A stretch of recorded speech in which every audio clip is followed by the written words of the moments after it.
Imagine seeing a bicycle for the very first time in your life.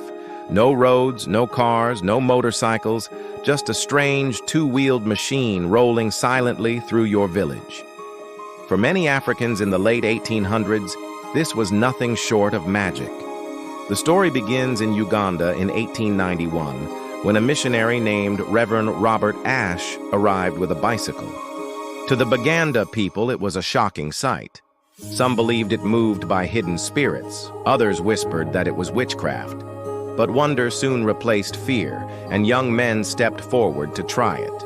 Wobbly at first, then steady, they discovered balance on two wheels. That single bicycle planted the seed of Uganda's cycling culture, a tradition that has lasted for more than a century.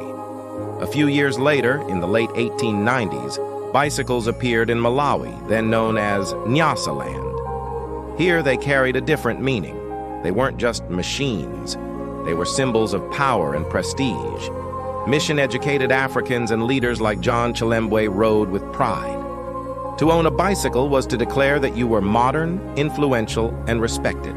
In a world where colonial rule pressed down on identity, a bicycle became more than transport. It was a quiet act of independence. By the early 1900s, bicycles began to spread beyond the elites. Ordinary Africans in Malawi and other regions took to the roads and paths. Villages, farms, and markets came alive with the sound of wheels cutting through dust. A farmer could now carry produce to the trading post in half the time. A student could reach a faraway school with ease. A trader could stretch their business beyond the horizon of their home village. For many, the bicycle was not just a tool.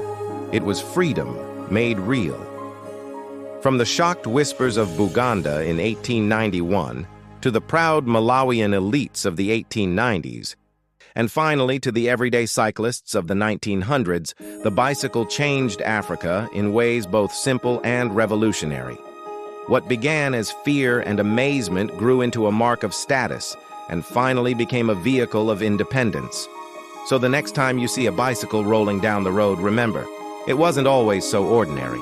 In Africa, those first rides were moments of wonder, pride, and liberation that reshaped history forever.